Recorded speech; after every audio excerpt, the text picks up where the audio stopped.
the British cult, the drone, and the fourth attempt, a chilling plot against Trump. A quiet town, a terrifying plan. Well, pull up a stool, mates, because this one's a tale that makes even the wildest pub yarn sound tame. A 17-year-old lad from Wisconsin, no older than your average sixth former, sits in custody now, accused of offing his own mum and dad. Why? To bankroll what prosecutors say was a plan to assassinate Donald Trump using a drone strike. Why? To bankroll what prosecutors say was a plan to assassinate Donald Trump using a drone strike. But here's where it takes a turn darker than a pint of stout. The boy was a self-proclaimed follower of a group known as the Order of Nine Angles, or O9A if you're in the inner circle.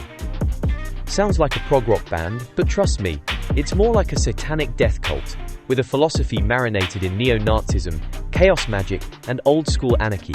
And get this, it didn't start in Wisconsin. No sir, it was born right here in Britain. The O9A traces back to the 1960s and 70s, in the green hills and grey corridors of Blighty. A fella named David Myatt is often fingered as the founding thinker. A slippery character, he flitted from radical Islamism to neo-Nazism faster than you can say false flag. And here's the kicker. Old Myatt had whispered ties to British intelligence. Not proof, mind you, but strong suggestions that his radical lurches may not have been entirely his own.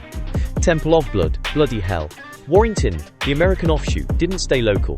Like Marmite and dodgy TV, it made its way across the pond. In America, Temple of Blood became an edgier, bloodier, and even more fanatical version of the UK's Order of Nine Angles. The Wisconsin teen was reportedly steeped in their doctrine, taking inspiration from their radical texts, including ones glorifying violence and chaos for spiritual ascension. Now here's where the plot thickens. Authorities say this lad had digital correspondences pointing toward Ukraine, not just sympathy, but logistics. It's not yet public whether he was in touch with radicals there, or just inspired by that war-soaked chaos. Still, it's another bizarre echo of the UK's entanglements, what with O9A's birthplace, and the increasing radical activity and foreign fighter mingling around Ukraine.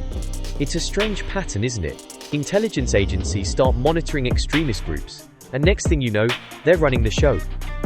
It happened in Britain with neo-Nazis. MI5 kept such close tabs on groups like National Action that insiders began to wonder, who's really pulling the strings? Even in America, we've seen infiltration become orchestration. This wasn't the first try on Trump's life, mind you. No, this was the fourth documented attempt and arguably the most twisted. Drone strikes, cult philosophy, patricide. This one had all the hallmarks of a modern-day horror film. But unlike Hollywood, the script's still being written. Now let's be clear. We're not saying MI5 brainwashed a boy in Wisconsin. We're not accusing Langley of mind control. But we are pointing out patterns. Patterns that show how extremist groups with declining public interest seem to keep ticking, funded, monitored, and occasionally weaponized. So what do we do with a story like this? We stay alert, we ask questions. And we remember that sometimes, the real story isn't just in who pulled the trigger, it's who handed them the gun, the ideology, and the contacts in the first place. God bless the truth seekers, and God save the ones asking the right questions, even when the answers get a bit uncomfortable.